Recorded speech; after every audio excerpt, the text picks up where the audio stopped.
Hello students, welcome to online class of Naranganj High School and College. Dear students, hope that you all are well by the grace of Almighty. I am doing well also now. Hope you have done your SW that I have given in my previous class of article, and I also hope that you have tried your best to understand all the rules of article which were indefinite article. Today we will discuss about definite article. And our today's topic is article. I am your teacher Shathirani Shaha, as you all know that. Today, at first, though I have already mentioned or I have already described the definition of article and definition of indefinite and definite article in my previous class, but today as I will teach you the rules of definite article, I am again define you the definition of definite article. The definition of definite article is the definite article the is used to refer to a particular member of a group or class. It may be something that the speaker has already mentioned, or it may be something uniquely specified. The is the only definite article in English for both singular and plural nouns. I have already described in Bangla and English the definition of definite article in my previous class. For your better understanding, I am again repeating this definition for your understanding. The definite article the is used to refer to a particular member of a group or class. It may be something that the speaker has already mentioned, or it may be something uniquely specified. The is the only definite article in English for both singular and plural nouns. I think you can understand this. As you all know, this is a very important topic, which is article is a very important topic for your everyday life, for grammar. So we will read it properly to answer in the question and to use it in our everyday life. Now we will see the rules of all the rules of definite article. বাংলায় আমি আজকেও বাংলায় রুলসগুলো বলবো বা পড়িয়ে দিব এজন্য যাতে করে বুঝতে পারো, যেটা আমি আমার গত ক্লাসেও তোমাদেরকে বলেছি। যখনই আমরা ডেফিনিট আর্টিকেলের রুলসগুলো পড়ব, তখন যেহেতু আমরা গত ক্লাসে ইনডিফিনিট আর্টিকেলের রুলসগুলো পড়েছি, আজকে আমরা পড়ছি হচ্ছে ডেফিনিট আর্টিকেলের রুলসগুলো। প্রথম যে রুলসটি সেটি হচ্ছে নির্দিষ্ট করে বোঝায় এমন কমন নাউনের সিঙ্গুলার ও প্লুরাল উভয় নাম্বারের পূর্বে দা বসে। যদি কোনো নাম্বার থাকে, সেটা যদি সিঙ্গুলার বা প্লুরাল হয়, সেটা একজনকে বা একের অধিক জনকে বোঝায়, এবং সেটা যদি কমন নাউন হয়, আমরা জানি কমন নাউন কি, কমন নাউন হয় অবশ্যই তার পূর্বে দা বসবে। এখানে দ্য বয় ইজ রিডিং, এখানে বয় নির্দিষ্ট করে ছেলেটিকে বুঝিয়েছে, তাই তার পূর্বে দা বসেছে। The girl is singing, the girl is singing নির্দিষ্ট করে একটি মেয়েকে বুঝিয়েছে, তাই তার পূর্বে দা বসেছে। রুলস নাম্বার 2 হচ্ছে এক জাতীয় সকলকে বুঝাতে সিঙ্গুলার কমন নাউনের পূর্বে দা বসে। এক জাতীয় বলতে কি বুঝায় আমরা সেটাও জানি। এক জাতীয় কমন নাউন হচ্ছে গিয়ে আমি সকল মানুষকে বুঝালাম, সকল গরুকে বুঝালাম, সকল ফুলকে বুঝালাম, এটা হচ্ছে এক জাতীয় common noun, singular common noun. The cow gives us milk, এখানে সব গরুর কথা বলেছে, সকল গাভীর কথা বুঝিয়েছে, সকল গাভী আমাদের দুধ দেয়।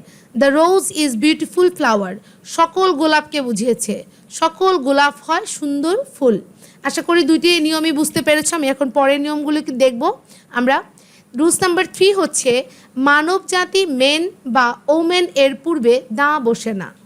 মানব জাতি যদি ম্যান বা ওমেন দিয়ে মানব জাতিকে বোঝায়, তাহলে তার পূর্বে দা বসে না। আমি এখানে ইনকারেক্ট যেটা আমরা বেসিক্যালি বা নর্মালি ইউজ করি বিভিন্ন জায়গায় সেটাও দিয়ে দিয়েছি, আবার এটার কারেক্টটা কী হবে সেটাও দিয়ে দিয়েছি। যেমন আমরা বলি দ্য ম্যান ইজ মর্টাল, অনেকে ভুল করে এটা বলে ফেলে, কিন্তু যেহেতু এখানে ম্যান দিয়ে সম্পূর্ণ মানব জাতিকে বুঝিয়েছে, তাই ম্যানের আগে দা বসবে না, কারেক্ট আনসার হবে man is mortal. Rules number 4 হচ্ছে নদী, সাগর, উপসাগর, পর্বতশ্রেণী, দ্বীপপুঞ্জ, জাহাজ ইত্যাদি নামের পূর্বে দা বসে। যে কোনো নদী, যে কোনো সাগর, উপসাগর, পর্বতশ্রেণী, দ্বীপপুঞ্জ, জাহাজ ইত্যাদি নামের পূর্বে দা বসে। আমাদের খুবই পরিচিত একটা জাহাজই আমি প্রথমে বলবো, জাহাজ হচ্ছে টাইটানিক। টাইটানিকের নামের আগে দা বসেছে। তারপরে হচ্ছে আন্দামান, আন্দামানের আগে দা বসেছে। দ্য হিমালয়স পর্বতশ্রেণী, হিমালয়ের পূর্বে দা বসেছে। আবারও এখানে দেখছি টাইটানিকের আগে দা বসেছে। তাহলে আমরা কি বুঝলাম? নদী, সাগর, উপসাগর, পর্বতশ্রেণী, দ্বীপপুঞ্জ, জাহাজ ইত্যাদি নামের পূর্বে দা বসে। কোথাও যদি ইন্ডিভিজুয়ালি কোনো নদীর নাম বলে যায়, যেমন দা পদ্মা, দা মেঘনা, দা বে অফ বেঙ্গল, এরকম যদি বুঝিয়ে দেয় তাহলে সেগুলোর নামের পূর্বে অবশ্যই দা বসবে। রুলস নাম্বার 5 হচ্ছে ধর্মগ্রন্থ ও পত্রিকার নামের পূর্বে দা বসে। এটা আমরা বিভিন্ন জায়গায় ইউজ করি। যদি আমরা হলি কোরআন বলি, পবিত্র ধর্মগ্রন্থ কোরআনের নাম নেই, পবিত্র ধর্মগ্রন্থ অন্য বাইবেলের নাম নেই, বা অন্য যে কোনো পবিত্র ধর্মগ্রন্থের নাম নেই, গীতার নাম নেই, মহাভারতের নাম নেই, তার পূর্বে অবশ্যই দা বসবে। আবার যদি আমি কোনো পত্রিকার নাম নেই, দা ডেলি স্টার, দা প্রথম আলো, তাহলে পত্রিকার নামগুলোর পূর্বেই দা বসবে। রুলস নাম্বার 6 হচ্ছে একক বস্তু, পৃথিবী, চন্দ্র, সূর্য, পূর্ব, পশ্চিম, উত্তর, দক্ষিণ, এগুলা দিকের নাম ইত্যাদি নামের পূর্বে দা বসে। পৃথিবীতে যে জিনিসটি একটি, সৃষ্টিকর্তা যে জিনিসকে একটিতেই সৃষ্টি করেছেন, যেমন পৃথিবী একটা, চন্দ্র একটা, সূর্য একটা, দিকগুলো একটা একটি করে, এই সবগুলোর আগে দা বসবে। যেমন দেখো, the sun, the earth, the moon, the east, the west, the south, এগুলোর পূর্বে অবশ্যই দা বসবে। বর্ণনামূলক বা অর্থপূর্ণ নামের পূর্বে দা বসে। এখন দেখো, আমি যদি বলি যে দা বাংলাদেশ, হবে না, কিন্তু দেশের নামের পূর্বে দা বসে না। কিন্তু যদি দেশটাকে বোঝানোর জন্য সেটা বর্ণনামূলক হয়, এখানে যেমন ইউএসএ বলেছে, এটার পুরাটা হচ্ছে ইউনাইটেড স্টেটস অফ আমেরিকা। তো যখন কয়েকটি দেশ বা কয়েকটি সমন্বয়ে একটি দেশ গঠিত হয়, তখন তার পূর্বে দা বসে। দা পাঞ্জাব, তাহলে অর্থপূর্ণ নামের পূর্বেও কি বসে? দা বসে। এখানে পাঞ্জাবের আগে দা বসেছে। রুলস নাম্বার যদি আমরা 8-এ দেখি, তারিখের নামের পূর্বে দা বসে। নির্দিষ্ট করে যদি 10 তারিখ বুঝায়, 12 তারিখ বুঝায়, 5 তারিখ বুঝায়, নির্দিষ্ট করে যদি আমি বুঝাই দিই যে এই মাসের এই তারিখ, যেমন আমি বললাম যে আমার বন্ধুর জন্মদিন নভেম্বরের 2 তারিখ, তাহলে এই নভেম্বরের 2 তারিখের পূর্বে দা বসবে। তাহলে নির্দিষ্ট তারিখের নামের পূর্বে অবশ্যই কি বসবে? দা বসবে। রুলস নাম্বার 9-এ আমরা দেখতে পাচ্ছি জাতি ও সম্প্রদায়ের নামের পূর্বে দা বসবে। জাতি বলতে আমি কি বুঝাই? সব ধনীদেরকে বুঝাইতে পারি, সব গরিবদেরকে বুঝাইতে পারি। আবার সম্প্রদায় বলতে আমি মুসলিমস বুঝাইতে পারি, হিন্দু বুঝাইতে পারি, বুদ্ধিস্ট বুঝাইতে পারি, খ্রিস্টিয়ান বুঝাইতে পারি। এই সম্প্রদায় বা জাতিগত কোনো নামকে যদি প্রকাশ করে তাহলে তার পূর্বে দা বসবে। সুপারলেটিভ ডিগ্রি, আমরা জানি ডিগ্রি 3 ধরনের হয়, অ্যাডজেক্টিভের 3টা ফর্ম হয়, পজিটিভ, কম্পারেটিভ, সুপারলেটিভ। তাহলে সুপারলেটিভ ডিগ্রিতে অ্যাডজেক্টিভের পূর্বে দা বসে। এখন যদি না বুঝতে পারো তোমরা, মিস সুপারলেটিভ ডিগ্রিটা একটু ক্লিয়ার করে দেই। যখন আমি বললাম যে ছেলেটি ভালো, এই ভালো অর্থে আমরা কি ব্যবহার করি? গুড। এই গুড হচ্ছে পজিটিভ ডিগ্রি। গুডের কম্পারেটিভ মানে এর চেয়ে একটু বেশি ভালো হচ্ছে গিয়ে, কম্পেয়ার যখন আমরা করি সেটা হচ্ছে গিয়ে বেটার। বেটার হচ্ছে কম্পারেটিভ ডিগ্রি। আর সবচাইতে বেশি ভালো অর্থে আমরা ব্যবহার করে থাকি বেস্ট। এই বেস্ট হচ্ছে সুপারলেটিভ ডিগ্রি। পজিটিভ হচ্ছে গিয়ে গুড, কম্পারেটিভ হচ্ছে গিয়ে বেটার, আর সুপারলেটিভ হচ্ছে গিয়ে বেস্ট, সবচেয়ে ভালো। এই সুপারলেটিভ যে কোনো ডিগ্রির আগে অ্যাডজেক্টিভের পূর্বে দা বসে। তাহলে he is the best boy in the class, এখানে বেস্ট হচ্ছে অ্যাডজেক্টিভ সুপারলেটিভ ফর্ম, অ্যাডজেক্টিভের সুপারলেটিভ ফর্ম, তাই এর পূর্বে কি বসেছে? দা বসেছে। আশা করি 10টি রুলস মনোযোগ দিয়ে বুঝতে পেরেছ। যেহেতু এখানে অনেকগুলো রুলস এর আগের ক্লাসেও ছিল, আমি তোমাদেরকে ক্লাসের মাঝখানে আবারও বলছি, সাজেস্ট করছি যে দরকার লাগলে তোমরা অর্ধেক অর্ধেক পড়বে, কিন্তু বুঝে বুঝে পড়বে, বারবার করে দেখবে, দেখে দেখে চেষ্টা করবে বুঝতে, এবং প্রত্যেকটার অবশ্যই উদাহরণ দিয়ে বোঝার চেষ্টা করবে। রুলস নাম্বার 11-এ আমরা এখন দেখব ম্যাটেরিয়াল নাউন। ম্যাটেরিয়াল নাউনের পূর্বে দা বসে না। আমরা জানি নাউনের 5টির মধ্যে ম্যাটেরিয়াল নাউন একটি, এবং ম্যাটেরিয়াল নাউন হচ্ছে যেটা কি করা যায় না, গণনা করা যায় না, কিন্তু পরিমাণ করা যায়, সেটা হচ্ছে ম্যাটেরিয়াল নাউন। তাহলে ম্যাটেরিয়াল নাউনের পূর্বে কি বসে না? দা বসে না। কিন্তু এটা কথা থাকে, সেই নির্দিষ্ট স্থানের বা প্রকারের বুঝালে, নির্দিষ্ট স্থানের বা প্রকারের বুঝালে তার পূর্বে কি বসে? দা বসে। ধরো আমি বললাম নারায়ণগঞ্জের পানি ভালো, তাহলে শুধু পানি যদি বলি আমি, তার পূর্বে দা বসবে না। কিন্তু যদি আমি বলি নারায়ণগঞ্জের পানি ভালো, তাহলে যেহেতু আমি স্থানের নাম উল্লেখ করে দিয়েছি, তাই অবশ্যই তার পূর্বে দ্য ওয়াটার অফ নারায়ণগঞ্জ বসবে।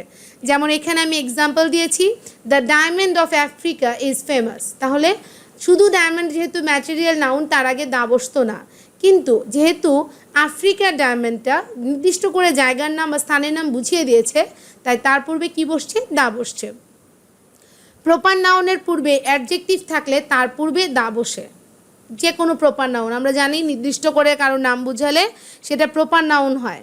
যদি নির্দিষ্ট করে কারো নামকে বুঝায় তাহলে সেটা কি হবে? Proper noun.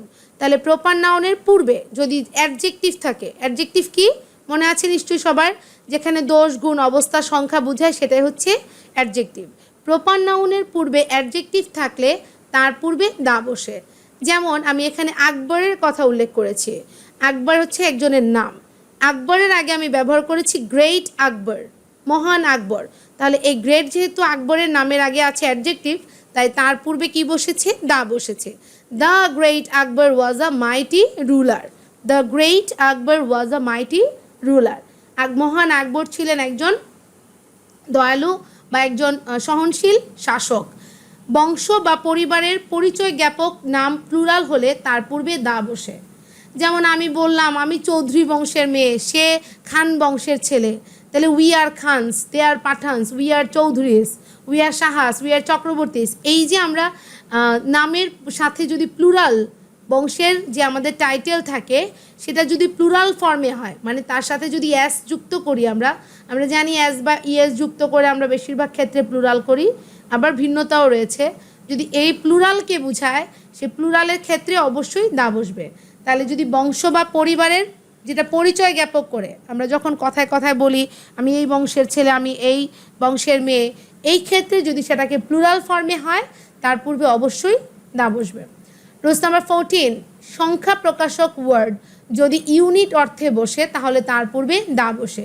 ধরো এটা কি বুঝিয়েছে একটু বুঝে নাও। সংখ্যা প্রকাশক ওয়ার্ড যদি ইউনিট অর্থে বসে তাহলে তার পূর্বে দা বসে। খেয়াল করো, সংখ্যা প্রকাশক যেটা দিয়ে সংখ্যা বোঝায়, তার মানে ম্যাটেরিয়াল নাউন, কিন্তু সেটা যদি ইউনিট অর্থে বোঝায়, মানে আমি বললাম এক হালি, এক ডজন, এরকম যদি আমি বলি তাহলে এর পূর্বে কি বসবে? দা বসবে। যেমন eggs are sold by the dozens. সংখ্যা কিন্তু ডজন মানে কিন্তু 12টি, কিন্তু এখানে 12টি মানে হচ্ছে এক ডজন, ইউনিটকে বুঝিয়েছে, দ্যাটস ওয়াই এর আগে দা বসেছে। কিন্তু এখানে যদি ডজন না বলে 14, 12 এরকম বলতো তাহলে অবশ্যই এখানে দা বসতো না। মিউজিক্যাল ইনস্ট্রুমেন্টের পূর্বে দা বসে। মিউজিক্যাল বাদ্যযন্ত্র, সঙ্গীতের যে বাদ্যযন্ত্রগুলো আছে সেগুলোর পূর্বে দা বসে। যেমন দেখো আমি এখানে উদাহরণ দিয়েছি, I can't play the guitar. Guitar একটা বাদ্যযন্ত্র, তাই তার পূর্বে কি বসেছে? The. The cowboy can play the flute well. এখানে ফ্লুট হচ্ছে বাঁশি, বাঁশের বাঁশি বা যে কোনো বাঁশি, সেই বাঁশি যেহেতু একটি বাদ্যযন্ত্র তাই তার পূর্বে দা বসেছে। আবারও উদাহরণগুলো একটু দেখো, মিউজিক্যাল ইনস্ট্রুমেন্টের পূর্বে দা বসে না। যেমন I can't play guitar, I can't play guitar.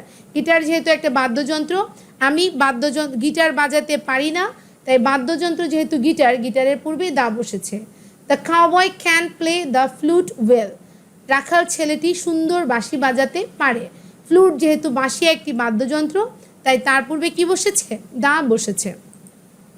Rules number 16 আমরা দেখব কোন যন্ত্র এবং আবিষ্কারের পূর্বে দা বসে। ধরো কেউ একটা কোনো জিনিস আবিষ্কার করলো, যেমন হচ্ছে গিয়ে কেউ রেডিও আবিষ্কার করলো, কেউ টিভি আবিষ্কার করলো, কম্পিউটার আবিষ্কার করলো। কিছু কিছু আবিষ্কারের পূর্বে কোনো আবিষ্কারের পূর্বে দা বসে, আবার কোনো যন্ত্রের পূর্বেও দা বসে। যেমন দেখো, Marconi who was the inventor of radio, এখানে আমরা মার্কনির নাম লিখেছি। Marconi invented the radio. তাহলে রেডিও যেহেতু একটি বাদ্যযন্ত্র বা একটি যন্ত্র, তাই রেডিওর আগে কি বসেছে? দা বসেছে। রেডিও বাদ্যযন্ত্র নয়, একটি যন্ত্র। রেডিও হচ্ছে একটি যন্ত্র, তাই যন্ত্রের আগে দা বসিয়েছে। আবার আমরা বলছি আবিষ্কারের পূর্বে, তাহলে এখানে রেডিও হচ্ছে এখানে আবিষ্কার, যেহেতু রেডিও একটি আবিষ্কার, আবিষ্কারের পূর্বে আমরা কি বসিয়েছি? The. The bicycles is an easy means of transport. যেহেতু বাইসাইকেল একটি ট্রান্সপোর্ট বা যন্ত্র যেটা দিয়ে আমরা চলাচল করি, তাই বাইসাইকেলের আগে কি বসিয়েছি আমরা, দা বসিয়েছি। রুলস নাম্বার 17, আই থিঙ্ক এটা আমাদের ইনডেফিনিট আর্টিকেলের হচ্ছে শেষ রুলস, আমরা শেষ রুল সেটা দেখব। সিঙ্গুলার ডেজিগনেশনের পূর্বে দা বসে। ডেজিগনেশন মানে আমরা কি জানি? ডেজিগনেশন মানে হচ্ছে পদবি। পদবি মানে হচ্ছে যে আমি কিসে, আমি যে চাকরিটা করি বা যে ব্যবসাটা করি সেখানে আমার যে পদ, এই পদটাকে বলে হচ্ছে ডেজিগনেশন। যেমন দেখো এখানে যেমন একটা দেশে একজন প্রেসিডেন্ট থাকে, দা প্রেসিডেন্ট, সিঙ্গুলার ডেজিগনেশন। একটা দেশে একটা প্রাইম মিনিস্টার থাকে, সিঙ্গুলার ডেজিগনেশন, প্রাইম মিনিস্টার। মানে এটার আর দ্বিতীয় কোনো পদ থাকে না। যেমন আমাদের স্কুলে হেডমাস্টার বা প্রিন্সিপাল একজনই, তাহলে আমরা দেখো আমরা যখন দরখাস্ত লিখি আমরা লিখি দা হেডমাস্টার, দা প্রিন্সিপাল। তাহলে যেটা সিঙ্গুলার ডেজিগনেশন, যেটা এই স্কুলে বা এই প্রতিষ্ঠানে বা এই দেশে একজন মাত্র ব্যক্তি থাকতে পারবে, সেখানেও আমরা দা ব্যবহার করব। I think all of you can really understand all the rules of definite article. So now we will try to understand omissions of definite article. In our previous class, we have learned about the rules of indefinite article and of course omission of indefinite article. Today I have already taught you the rules of definite article.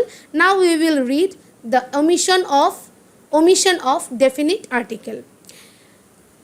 The first ওমিশন of definite article. ওমিশন আমি কি সেটা গত ক্লাসে বুঝিয়েছি, যেখানে article বসবে না, যেখানে ক্রস বসবে সেটা হচ্ছে ওমিশন of definite article.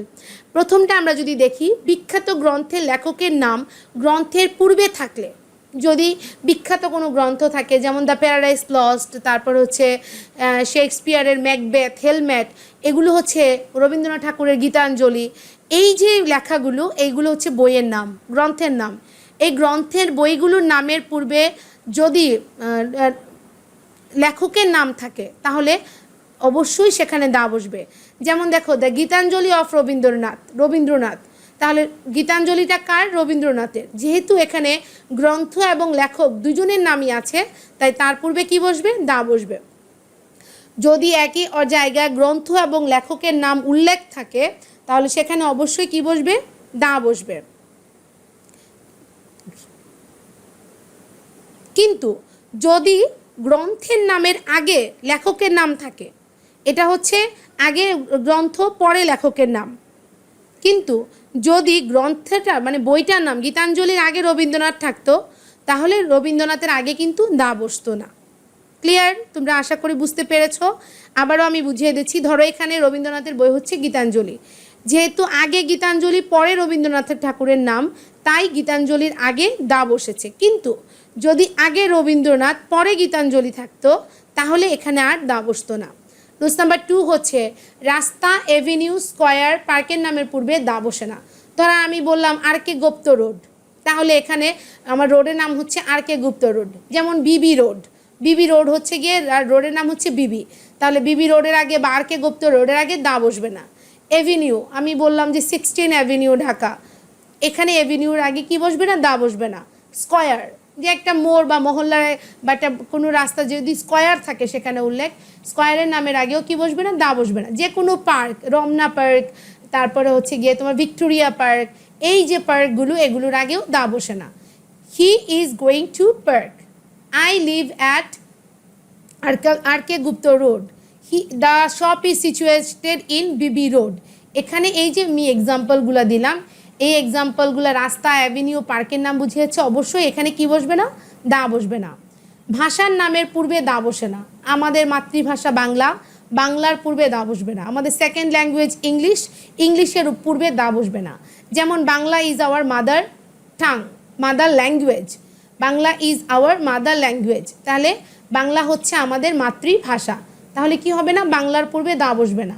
English is an international language, English একটি আন্তর্জাতিক ভাষা, তাহলে ইংলিশের পূর্বে কি বসবে না? দা বসবে না। কিন্তু এখানে একটা উল্লেখযোগ্য জিনিস হচ্ছে ভাষার নামের পরে ল্যাঙ্গুয়েজ শব্দটা উল্লেখ থাকলে দা বসে। যেমন আমি বললাম আই লাভ বাংলা ল্যাঙ্গুয়েজ, এখানে বাংলার পরে ল্যাঙ্গুয়েজ শব্দটা উল্লেখ আছে, তাহলে কি হবে?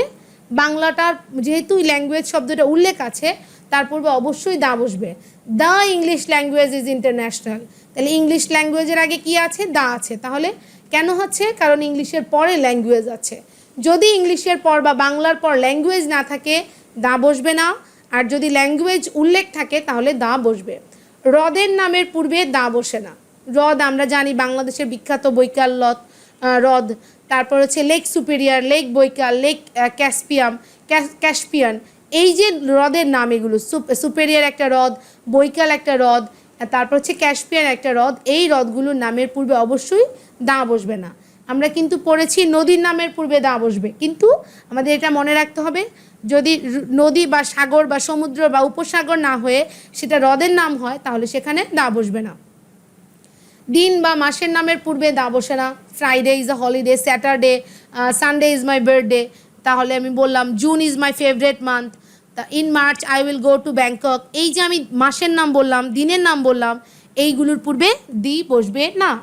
রোগের নামের পূর্বে রুলস নাম্বার 7 হচ্ছে রোগের নামের পূর্বে দা বসে না। যদি উল্লেখ থাকে আমি এই রোগে ভুগতেছি, যেমন আমার জ্বর হয়েছে, আমার ঠান্ডা লেগেছে, এই জ্বর, ফিভার, কফ, এইগুলোর পূর্বে যদি যেই রোগী হোক সেই রোগের নামের পূর্বে দা বসে না।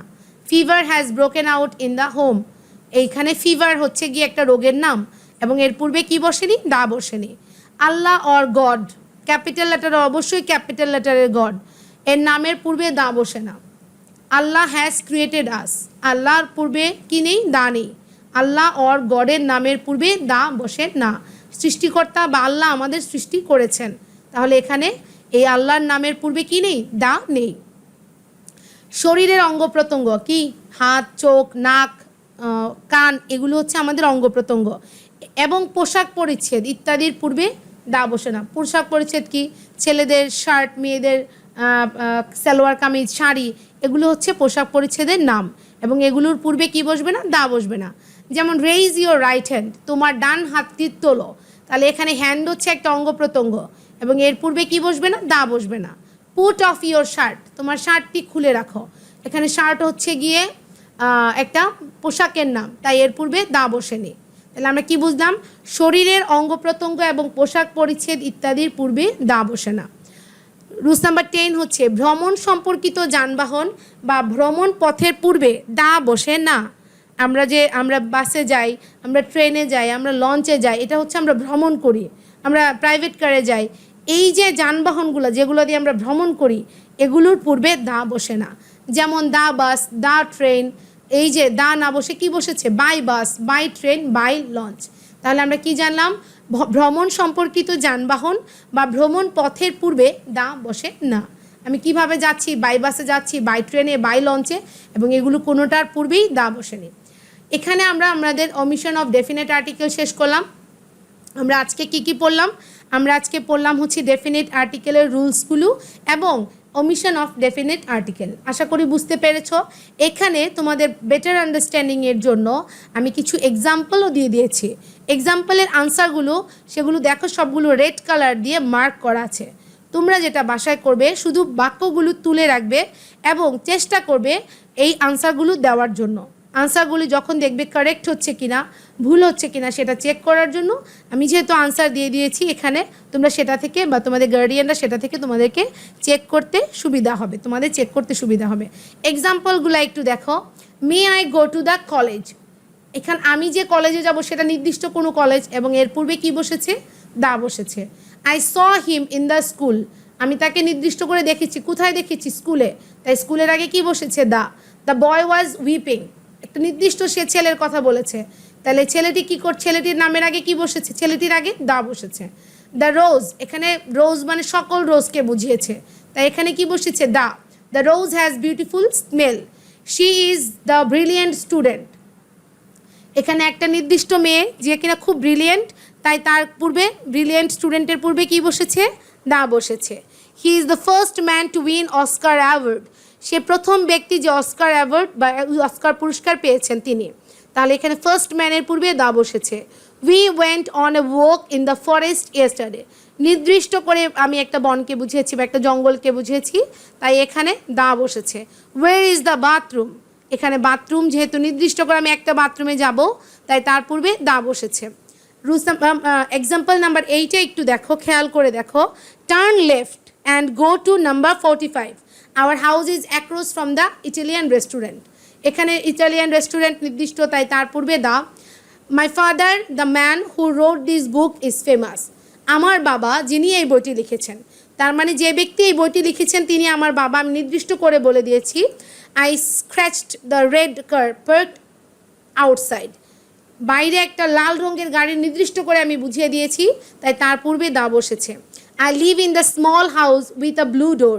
আমি একটা ছোট্ট বাড়িতে থাকি, আমার বাড়িটা ছোট্ট নির্দিষ্ট করে আমি বলে দিয়েছি, তাই এখানে স্মল হাউসের পূর্বে দা বসেছে। He is the doctor I came to see, enjoyed the book you gave him. এখানে দুইটা বাক্য চলে এসেছে। হি ইজ দ্য ডক্টর নির্দিষ্ট করে ডক্টরকে বুঝিয়েছি, তাই এখানে দা। আর I enjoyed the book you gave him, he enjoyed the book he gave him. এখানে এনজয়েড দ্য বুক নির্দিষ্ট একটি বই, তাই এখানে কি হয়েছে, দা হয়েছে। The sun rose at 6:07 this morning. আজ সকালে 6:17-তে সূর্য উঠেছিল। তাহলে সূর্য একটা নির্দিষ্ট জিনিস, একটি মাত্র বস্তু পৃথিবীতে, তাই তার পূর্বে দা বসেছে। You can go anywhere in the world, ওয়ার্ল্ডের পূর্বে দা।